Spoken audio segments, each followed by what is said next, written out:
সূরা তওবার ৬০ নম্বর আয়াত, যে আয়াতের মধ্যে আমার রব, আমার মনিব, আমাদের আল্লাহ তাআলা যাকাত আমরা কাদেরকে দিতে পারবো এবং ৮টি খাতের কথা বলেছেন। কয়টি খাত? একটু কথা বলতে হবে। কয়টি খাত? ৮টি খাতের কথা আল্লাহ বলেছেন। এই ৮ গ্রুপের মানুষকে দেওয়া যাবে, ৮ শ্রেণীর ব্যক্তিদেরকে দেওয়া যাবে। এদেরকে ছাড়া অন্য কোনো জায়গায় যাকাতের অর্থ দেওয়া যাবে না। এই সিদ্ধান্তটি কার? কথা বলেন কার? আল্লাহ তাআলার সিদ্ধান্ত। তো যেখানে আল্লাহর সিদ্ধান্ত এসে যাবে সেখানে আর কারো সিদ্ধান্তের দরকার আছে?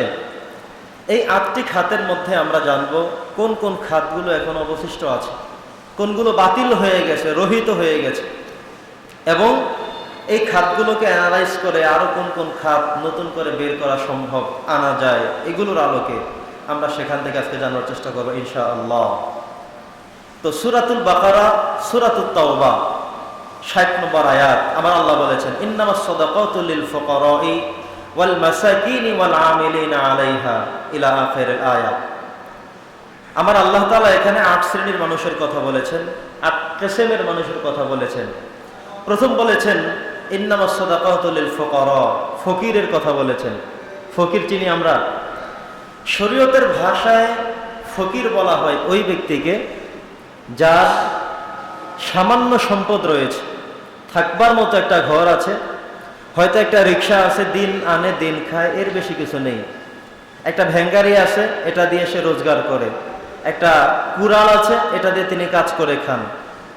একটা কোদাল, 2টা ওড়া আছে, মাটি কেটে খান। সামান্য সম্পদ যেটা দিয়ে বাড়তি কিছু করা যায় না, শুধু চলতে ফিরতে একেবারেই নগণ্য, একেবারেই সামান্য, একেবারেই কম, একেবারেই অল্প, এমন যার রয়েছে তাকে বলা হয় ফকির। এই ব্যক্তি যাকাত খাওয়ার উপযুক্ত তার দিক থেকে প্রথম ক্যাটাগরিতে। এই কথা বলছেন কে? কথা বলেন। সিদ্ধান্তটি কার? আল্লাহ। 2 নম্বরে ওয়াল মাসাকিন, যিনি হবেন মিসকিন। মিসকিন হলো ওই ব্যক্তি, ওই নিঃস্ব, ওই অসহায় যার কিছুই নেই। আমাদের সমাজে চোখ মেলে দেখবেন, চোখ খুললে দেখবেন এমন কিছু মানুষ আছে যার কিচ্ছু নাই, যার কিছুই নেই। হয়তো নদী ভেঙে সব নিয়ে গেছে, যতটুকুন থাকার সম্পদ ছিল, যতটুকুন ব্যালেন্স ছিল, অসুস্থতার কারণে, রোগের কারণে, বিপদের কারণে, নদী ভাঙনের কারণে সব নিয়ে গেছে, এখন কিছু নেই। অন্যের বাড়িতে থাকে, অন্যের জায়গায় থাকে, ঘর ভাড়া করে থাকে। কথা কি বুঝতেছেন? তো যার কিছুই নেই তাকে বলা হয় মিসকিন। যার কিছুই নেই তাকে কি বলা হয়? মিসকিন। তো 1 নম্বরে জানলাম ফকির, 2 নম্বরে জানলাম মিসকিন। এরপরে ওয়াল আমিলিনা আলাইহা, এই যাকাত উত্তোলনে যিনি কর্মচারী হিসেবে নিযুক্ত থাকেন তার ব্যাপারে আল্লাহ বলেছেন। 4 নম্বরে বলেছেন ওয়াল মুআল্লাফাতি কুলুবুহুম, বিধর্মী যারা রয়েছে তাদেরকে ইসলামের দিকে আকৃষ্ট করার জন্য যাকাত থেকে একটা অর্থ ব্যয় করা যাবে। 5 নম্বরে বলেছেন ওয়াফির রিকাব, দাস মুক্তির কথা আল্লাহ বলেছেন। 6 নম্বরে বলেছেন আল্লাহর রাস্তায় যিনি জিহাদ করতে বের হয়েছেন, আল্লাহর রাস্তায় যুদ্ধ করতে বের হয়েছেন, জিহাদ করতে বের হয়েছেন, এমন মানুষের হাত খালি হয়ে গেছে, সব শেষ, কিচ্ছু নাই, এমন মানুষের কথা বলা হয়েছে। 7 নম্বর বলা হয়েছে ঋণগ্রস্ত ব্যক্তির কথা, যিনি ঋণ দেনা অসুস্থতার কারণে হোক, বিপদ মুসিবতের কারণে হোক, যে কোনো দুর্ঘটনার কারণে হোক, তার টাকা পয়সা, তার অর্থ, তার সম্পদ সব শেষ, বিভিন্ন জায়গা থেকে ঔষধের বিনিময়ে, খাদ্যের বিনিময়ে, এমন কোনো কাজে তিনি এমন কিছু ঋণ করেছেন এগুলো পরিশোধ করতে পারেন না। তিনি প্রত্যেক দিন ইনকাম করেন 700 টাকা, ব্যয় হচ্ছে 700 টাকা, ব্যয় হচ্ছে 600 টাকা, ব্যয় হচ্ছে 800 টাকা, ব্যয় হচ্ছে 1000 টাকা। এমন মানুষ আছে না নাই? আছে। তার মানে হলো মাস শেষে তিনি যদি 15,000 ইনকাম করেন, 15,000 খরচ হয়ে যায়, 16,000 খরচ হয়ে যায়, 20,000 খরচ হয়ে যায়, তার মানে কিছুই রাখতে পারেন না। এমন ব্যক্তিও, ঋণগ্রস্ত ব্যক্তি, জীবন বাঁচানোর তাগিদে যিনি ঋণ করেছেন, এমন ব্যক্তিকেও যাকাতের অর্থ থেকে দেওয়া যাবে। 8 নম্বর বলা হয়েছে মুসাফির ব্যক্তিকে, যিনি মুসাফির, সফরে বের হলেন, এক প্রান্ত থেকে আরেক প্রান্তে গেলেন, এক জেলা থেকে আরেক জেলায় গেলেন, এক শহর থেকে আরেক শহরে গেলেন, এক দেশ থেকে আরেক দেশে গেলেন, যাওয়ার পরে তার কিচ্ছু নাই, গিয়েছেন, আসার মতো কিছু নাই, টাকা নাই, পয়সা নাই, অর্থকড়ি নাই, পকেটে টাকা ছিল কিন্তু সব হাইজাকার নিয়ে গিয়েছে, চোর নিয়ে গিয়েছে, হারিয়ে ফেলেছে। তিনি যে আসবেন এখন আর নাই, ওনাকে বলা হয় মুসাফির, সফরে নিঃস্ব ব্যক্তি। এই 8 জনের কথা আল্লাহ তাআলা কোরআন মাজিদে উল্লেখ করেছেন। এই 8 জনের কথা উল্লেখ করেছেন কে? একটু কথা বলেন কে? তো সিদ্ধান্ত মানতে হবে কার? আল্লাহ। এবার আমরা এই 8টা বিষয়ের উপরে একটু অ্যানালাইজ করি, গবেষণা করে আপনার সাথে আবার আলোচনা করছি। 8টার মধ্যে বেশ কয়েকটা এখন আর নাই। কোনগুলো নাই, কোনগুলো আছে, আমরা আবার একটু শুনি শুরু থেকে। 1 নম্বরে বলেছিলাম গরিব, যিনি সামান্য সম্পদের মালিক, এমন গরিব মানুষ, এমন সাধারণ মানুষ, তিনি যাকাত খেতে পারবেন, নো প্রবলেম। দ্বিতীয় ব্যক্তি যিনি মিসকিন, যার কিচ্ছু নাই, থাকার জায়গাটাও নাই, পরের জায়গায় থাকে, পরেরটা খায়, থাকবার মতো কোনো জায়গা নাই, ইনকাম করার মতো কোনো দোকান নাই, কোনো গাড়ি নাই, কোনো রিক্সা নাই, কোনো ভ্যান নাই, কিচ্ছু নাই, একেবারে অসহায় নিঃস্ব মানুষ। হয়তোবা হতে পারে নদীয়ে ভেঙে সব নিয়ে গিয়েছে, এমন একজন অসহায় মানুষ, নিঃস্ব মানুষ, তাকেও যাকাতের অংশ থেকে দেওয়া যাবে। এবার আসুন 3 নম্বরে যাকাতের কর্মচারীর কথা বলা হয়েছে। যাকাতের কর্মচারী, এটা আমাদের বাংলাদেশের জন্য প্রযোজ্য না। যাকাতের কর্মচারী এটা হতে হবে শরীয়ত ভিত্তিক। যাকাতের কর্মচারী যেমন আরব কান্ট্রিগুলোতে যে দেশ কোরআন দিয়ে পরিচালনা হচ্ছে, ইসলাম দেশ পরিচালনা করছে, এমন দেশের জন্য যাকাত উত্তোলন করতে গিয়ে কিছু লোক নির্ধারিত করা থাকে। ওয়াল আমিলিনা আলাইহা, তারা যাকাতের খাতে চাকরি করেন, মানুষের থেকে টাকা উঠান, এরা সেখান থেকে একটা অংশ খেতে পারবে। এটা আল্লাহ নিজে নির্ধারণ করেছেন। কিন্তু আমাদের বাংলাদেশ ইসলামিক দেশ না হওয়ার কারণে, কোরআনের দেশ না হওয়ার কারণে এই দেশে এটা বলবৎ নেই। তবে মুহাদ্দিসিনে কেরামদের কেউ কেউ বলেছেন, এরপরেও যারা প্রত্যেক মাসে যাকাত হিসেব করে কোনো সংগঠনকে, কোনো ব্যক্তিকে, কোনো নিঃস্বকে, কোনো অসহায়কে, কোনো লিল্লাহ বোর্ডিংকে, কোনো জায়গাকে দিয়ে দেয়, এমন দায়িত্বশীল ব্যক্তিরা এই খাত থেকে খেতে পারবেন। এটা হলো মুহাদ্দিসিনের একটা বক্তব্য। বুঝতে পেরেছেন? 4 নম্বরে বিধর্মীদেরকে ইসলামের দিকে আকৃষ্ট করতে তৎকালীন সময়ে কিছু অর্থ দেয়া হতো। এটা নবীজির সময়ে ছিল, এটা এখন নেই, এটা মানসুখ হয়ে গেছে। আবার খেয়াল করেন, বিধর্মীদেরকে ইসলামের দিকে আকৃষ্ট করতে তাদেরকে কিছু যাকাত দেওয়া হতো, এখন আর যাবে না। মনে করেন আপনার বাড়ির পাশে হিন্দু ভাইয়েরা আছেন, গরিব অসহায়, কিন্তু আপনি যাকাতের টাকা থেকে ওই হিন্দুকে দিতে পারবেন না। এখন হবে না, তখন হতো। কেন? তখন সব ছিল বিধর্মী, ম্যাক্সিমাম ছিল বিধর্মী। আল্লাহর রাসূল যখন কালেমার দাওয়াত শুরু করলেন, 2 জন ছিল, 4 জন ছিল, 10 জন ছিল, কথা কি বোঝেন নাই? অল্প কিছু সংখ্যক মানুষ ছিল। বিধর্মীকে দেওয়া হতো এ কারণে, যাতে করে তারা এখান থেকে একটা অর্থনৈতিক বেনিফিট পেয়ে তারা যেন ইসলামে চলে আসে, এই জন্য দেওয়া হতো। কিন্তু সেটা এখন নেই।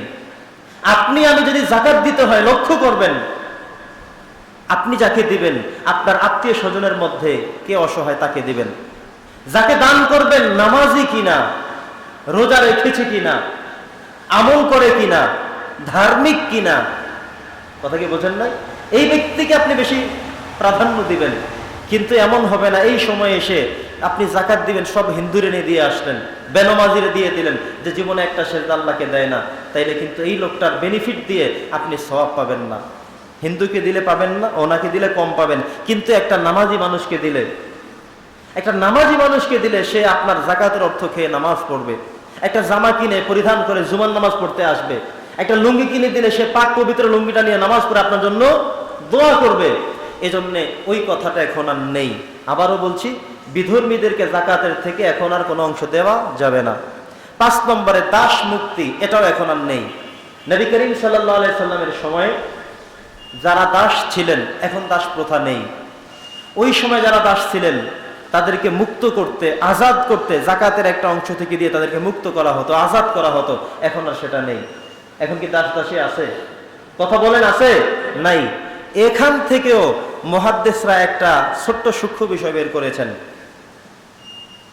যে দাস মুক্তির বিষয়টা, ওয়াফির রেকব, যেগুলো বর্তমান এই জামানায় এসে এইটা না থাকলেও কিছু কিছু উলামায়ে কেরামদেরকে দেখবেন জেলের মধ্যে বিনা কারণে বন্দী করে রেখেছে। অথবা আপনার জানা মতে আপনার সমাজের একটা মানুষ, একেবারে গরিব মানুষ, ভালো মানুষ, মিথ্যা মামলা দিয়ে তাকে আটকে রাখা হয়েছে, সুটানের মতো কেউ নেই। এই ব্যক্তিকে আপনি যাকাতের একটা অংশ দিয়ে এই জায়গা থেকে অ্যানালাইজ করে দিয়ে আপনি করতে পারবেন। আবার মাঝে মধ্যে এমন হয় না, কিডন্যাপ হয়ে যায়, গুজব করে ফেলে, বলে যে এত টাকা দেওয়া হলে দেওয়া হবে। যেমন আপনার ছেলেকে নিয়ে আটকে রাখলো, কিডন্যাপ করে ফেললো, বলল যে যদি তাকে মুক্তিপণ দেওয়া হয় 1 লক্ষ টাকা দেওয়া হয়, তাহলে তাকে ছাড়া হবে না, এলে ছাড়া হবে না, এমন ক্ষেত্রে দিতে পারবেন বলে কোন কোন মুহাদ্দিসরা উল্লেখ করেছেন। প্রিয় উপস্থিতি, আল্লাহর রাস্তায় জিহাদ করতে গিয়ে অর্থের প্রয়োজনের কথা বলা হয়েছে, সেইটাও বর্তমান সময়ে তেমনটা নেই। 7 নম্বরে বলা হয়েছে ঋণগ্রস্ত ব্যক্তি যিনি, তাকে যাকাত দেওয়া যাবে, সেটা এখনো আছে, এটা পারা যাবে। 8 নম্বরে বলেছিলাম মুসাফির ব্যক্তি যিনি সফরে নিঃস্ব হয়ে গেলেন, এটা এখন এই সময় এসে প্রযোজ্য না।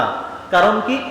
মনে করেন আপনি ঢাকা গিয়ে টাকা ছিল পকেটের, এখন আর টাকা নাই, আপনি অসহায় হয়ে গেলেন, নিঃস্ব হয়ে গেলেন, এই জায়গার আলোকে এখন আপনি যাকাত খেতে পারবেন। কিন্তু আপনি যদি আপনার সন্তানের কাছে একটা টেলিফোন করেন যে বাবা আমি তো ওই জায়গায় আটকে গেছি, এই মুহূর্তে বিকাশে, রকেটে, নগদে আমার জন্য 2000 টাকা পাঠিয়ে দাও, পাঠানো যায় না?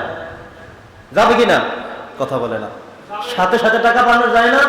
তার মানে হলো এখন যেহেতু এই সিস্টেম চালু হয়ে গেছে, এখন আর ওইটা নাই যে মুসাফির নিঃস্ব হয়ে গেলেন, টাকা পয়সা নাই, এখন যাকাত থেকে নিতে হবে, এখন আর সেটা নাই।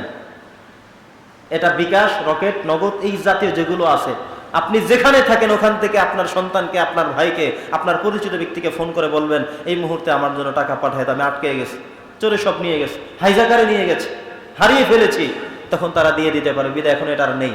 তাহলে আমরা পেলাম কি কি? আবার খেয়াল করেন। 1 নম্বরে ফকির পেলাম, 2 নম্বরে মিসকিন পেলাম, 3 নম্বরে ঋণগ্রস্ত ব্যক্তি পেলাম, এই 4টা পেলাম বেশি। আর 5ম নম্বর একটা, 4র্থ নম্বর আরেকটা, দাস মুক্তির যে বিষয়টি সেটি অ্যানালাইজ করে আনা যায়। আরেকটি হলো আল্লাহর রাস্তায় জিহাদ করার এই ক্ষেত্রে একটু অ্যানালাইজ করে আনা যায় এমন যে দিন কায়েমের কাজে যারা সম্পৃক্ত থাকেন তাদেরকে দেওয়া যাবে, বিভিন্ন ইয়াতিমখানায় দেওয়া যাবে, বিভিন্ন লিল্লাহ বোর্ডিংয়ে দেওয়া যাবে, যেখানে আপনার টাকা তারা ঠিক মতো নিয়ে আবার যথোপযুক্তভাবে পৌঁছে দেয়, এমন জায়গা আপনি খুঁজে পেলে দিবেন। এখানে একটি পরামর্শ আমার, আপনি সরাসরি ইয়াতিমখানা কিংবা সরাসরি লিল্লাহ বোর্ডিংয়ে না দিয়ে আপনি যাকে দিবেন এমন যদি কাউকে খুঁজে সরাসরি তার হাতে দিতে পারতেন, এটা আরো ভালো হবে। আপনি মাদ্রাসায় দিয়ে চলে আসছেন, আসলেই ঠিক মতো পেল কিনা এটা কখনো কখনো আপনার মধ্যেও সন্দেহান থাকে। কিন্তু যদি আপনি হুজুর থেকে খবর নেন যে হুজুর এখানে এতিম কারা কারা বলেন, আমাকে একটা নিঃস্ব ছেলে আমাকে দেখাইয়া দেন, তার দায়িত্ব আমি নিতে চাই। আপনি সেই ছেলেটার খোঁজ খবর নিয়ে জানলেন তার বাবাও নাই, মাও নাই, দেখার মতো কেউ নাই, এই পৃথিবীতে আর তার কেউ নাই, নিঃস্ব অসহায় এমন একটা ছেলের আপনি দায়িত্ব নিয়ে নেন। ঠিক আছে বাবা, তোমার দায়িত্বটা আমি নিলাম। এবার আপনি আজকে থেকে মাথায় রাখবেন যে আমি একটা ছেলের দায়িত্ব নিয়েছি, ছেলেটার নাম হলো সগীর। মাদ্রাসায় গিয়ে আমার সগীর কোথায় তাকে ডাকবেন, সেও বুঝবে যে উনি আমার বাবার ভূমিকা পালন করে যাচ্ছে, এই লোকটা আমার কাছে শ্রদ্ধার পাত্র, এই লোকটা আমার কাছে প্রিয়। আপনার জন্য সেই ছেলেটা সারা জীবন দোয়া করবে যে এই লোকটার কিছু অর্থের বিনিময়ে আমি মানুষ হতে পেরেছি। ওই ছেলেটাকে আপনি ঈদে একটা লুঙ্গি দিয়ে দেন, একটা হাসি দিবে, দোয়া কবুল করবেন কে? ওই ছেলেটার একটা জামার কাপড় দিয়ে জামা কিনে দেন, জামা বানিয়ে দেন। ওই ছেলেটার মাসিক বেতন 300 টাকা করে, 500 টাকা করে, সেই দায়িত্বটা আপনি নিয়ে যান, মাসে মাসে 300 টাকা দিয়ে দেন। বাস, ছেলেটা আর অবহেলায় থাকলো না। আপনি যে দিয়ে চলে আসলেন, এই টাকা কে খেলো কে পেলো, অনেক সময় এই জিনিসটা হয়ে ওঠে না। আবার আপনি কাকে দিলেন সেটা নিজেও জানেন না। জানতে হলে যদি এভাবে আপনি করেন, একজনকে দায়িত্ব নেন, আপনি আত্মতৃপ্তি পাবেন। ছেলেটাও দোয়া করবে আপনার জন্য যে ওই লোকটা আমার জন্য টাকা দিয়ে, যে আল্লাহ তুমি সেই লোকটাকে জান্নাত নসিব করে দাও, লোকটাকে তুমি কবুল করে নাও। আপনার জন্য সে মন থেকে দোয়া করবে, বড় আলেম হলে দোয়া করবে। আপনিও যেই ছেলের দায়িত্ব একবার নিয়েছেন, সে কোথায় পড়বে, সেই ছেলেটা এখন আসে কোথায়, মাদ্রাসায় নাই কেন? তখন দেখবেন এই ছেলেটার জন্য যারা দায়িত্বশীল তারাও খুব গুরুত্ব দিবে যে না, এই ছেলেটার বাবা কিন্তু ওই লোক, বাবা না থাকলেও একজন বাবা আছে। কথা কি বুঝতেছেন? তো জাকাতের খাতের এই বিষয়গুলো আজকে আমি সমাপ্ত করলাম। আশা করব জাকাতের এখানে মোট 8টা বিষয় থেকে আমরা বর্তমানে অ্যানালাইজ করে দেখলাম 3টা ঠিক মতো দেওয়া যায়, 4টা 5টা পর্যন্ত গবেষণা করে দেওয়া যায়, কিন্তু বাকি কিছু বিষয় এই সময়ের সাথে প্রযোজ্য নহে। অতএব আমরা যারা জাকাত দেব, আমরা যেন জাকাতের খাতগুলো যেন সেই মানুষদেরকেই দেই। জাকাত দেওয়ার ক্ষেত্রে খেয়াল করবেন, আপনি যখন জাকাত দিবেন, আপনি আপনার বাবা মাকে জাকাত দিতে পারবেন না, দাদাকে জাকাত দিতে পারবেন না। আপনি যখন জাকাত দিবেন, আপনি আপনার ছেলেকে মেয়েকে জাকাত দিতে পারবেন না। কারণ আপনার বাবার, মার, দাদার, আপনার মার, আপনার বাবার দায়িত্বশীল আপনি। তারা অসহায় কেন? আপনি তাদেরকে এমনিতেই দিতে হবে, কারণ দাদার জমি পেয়েছে বাবা, বাবার জমি আপনি পেয়ে বড়াই করেন। অতএব তাদেরকে আপনার দেওয়াটা এমনিতেই দায়িত্ব, এখানে জাকাত থেকে কাটা যাবে না। বুঝতে পেরেছেন? আপনার ছেলে, আপনার মেয়ে, তাদেরকে দেওয়া এমনিতেই আপনার দায়িত্ব। আপনি ছেলেকে টাকা দিয়ে মনে করলেন জাকাত থেকে দিছি, না, এটা হবে না। তার মানে হলো আপনার নিচে এবং উপরে আপনি তাদেরকে জাকাত দিতে পারবেন না। অর্থাৎ ছেলে মেয়ে উপরে কে? বাবা মা দাদা উপরের দিকে, এদেরকে আপনি এমনিতেই দিবেন, জাকাত থেকে না। কিন্তু পাশে পারবেন, যেমন আপনার আপন ভাই, সে গরিব, তাকে দিতে পারবেন সবার আগে। আপনার আপন ভাই আপন বোন গরিব অসহায় নিঃস্ব, কিন্তু আপনাকে আল্লাহ অনেক বড় বানিয়েছেন। আল্লাহ তাআলা পারতেন আপনার সেই ভাইটাকে ধনাঢ্য বানিয়ে আপনাকে নিম্নতর স্তরে দিয়ে দিতে পারতেন, কিন্তু আল্লাহ সেটা না করে আপনাকে বড় করলেন। বিধায় শুকরিয়া তান, আল্লাহর কাছে কৃতজ্ঞতা প্রকাশ করে আপনার ওই ভাইটাকে আপনি কি করবেন? জাকাতের অংশ থেকে দিয়ে সে পাবে সবার আগে। আপনার আপন ভাই আপন বোন, আপনার খালা আপনার খালু, আপনার ফুফু আপনার ফুফা, এই পাশে যত আছে এদের সবাইকে দিতে পারবেন। কথা কি বুঝতেছেন? এরপরে আপনি জাকাত দিবেন আপনার বাড়ির পাশের মানুষ, তাদেরকে দিবেন। কিন্তু এমন হবে না আপনার বাড়ি এক জায়গায়, আপনি আরেক জায়গায় গিয়ে দান সৎকা করে সেখানে মারহাবা নিয়ে চলে আসলেন, অথচ আপনার বাড়ির পাশের মানুষগুলো না খেয়ে আছে, বাড়ির পাশের মানুষগুলো ঈদ উদযাপন করতে পারছে না, অথচ আপনি সেই টাকা পয়সা বাড়ির ঘরের কাছে না দিয়ে, আপন ভাই বোনকে না দিয়ে, খালাতো ভাই চাচাতো ভাইকে না দিয়ে দূরে দিচ্ছেন। এটা কিন্তু সঠিক পন্থায় হবে না। আগে দিতে হবে আপনার কাছের মানুষ যারা, তাদেরকে। এরপরে আবার খুঁজবেন এদের মধ্যে নামাজি ব্যক্তিকে, কে বেশি নামাজ পড়ে, কে বেশি আপনার জন্য দোয়া করতে পারে, কে বেশি আল্লাহ তাআলাকে ডাকে, কে বেশি পরকালকে ভয় করে, তাকে প্রাধান্য দেবেন। তাহলে একে তো জাকাতের অর্থ দিয়ে দিলেন, মুক্ত হলেন, পাশাপাশি ধার্মিক লোকটাকে যখন দিলেন, তো তিনজন লোকের মধ্যে ধার্মিক লোকটাকে আপনি যখন প্রাধান্য দিলেন, ওই দুইটা লোক আপনাকে যখন প্রশ্ন করবে যে ভাই ওনাকেই দিলেন আমাকে দিলেন না কেন, কি উত্তর দিবেন? যে ভাই আমি দেখেছি, আমি জানি এই লোকটা নামাজ পড়ে, তাকে দিয়েছি। তুমি তো নামাজ পড়ো, আমি খবর নিয়ে, তুমি নামাজ পড়ো না। খবর নিয়ে দেখেছি তুমি রোজা রাখো নাই, তোমাকে আমি কেন দেব? যেই লোকটা শরীয়তকে প্রাধান্য দিয়ে চলে, আমি সেই লোকটাকে দিয়েছি, আমি সওয়াব পাবো। তখন ওই লোকটা মনে করবে তাহলে আমারও তো নামাজ পড়া দরকার, ঠিক কিনা বলেন? আমারও তো রোজা রাখা দরকার ছিল, তাহলে আমি সামনের বার এগুলো মিস করবো না। তার মানে হলো ধর্মের দিকে তারাও ঝুঁকবে। কথা কি বুঝতেছেন? তাহলে ধর্মের প্রাধান্য দিতে হবে, আত্মীয়তার প্রাধান্য দিতে হবে, প্রতিবেশীর প্রাধান্য দিয়ে জাকাত আদায় করতে হবে। প্রিয় বন্ধুরা আমার, রমাদানুল মোবারক, আজকে জুমার দিন। আগামী জুমা আসতে আসতে আর রোজা থাকবে না। আগামী জুমা কি পাবো আমরা? আজকে 25তম দিন, রোজা কি আর 32টা হবে? আগামী জুমা কিন্তু আমরা আর পাবো না। জুমার দিন, আগামী জুমা আসতে আসতে রোজা কিন্তু চলে যাবে। আমাদের যেটা মনে রাখতে হবে, রমজান শেষ হওয়া পর্যন্ত আমরা জাকাতের অর্থগুলো বিতরণ শেষ করব। ঈদুল ফিতরের চাঁদ উদযাপিত হওয়ার পর থেকে শুরু করে ফিতরা বন্টন শুরু করব।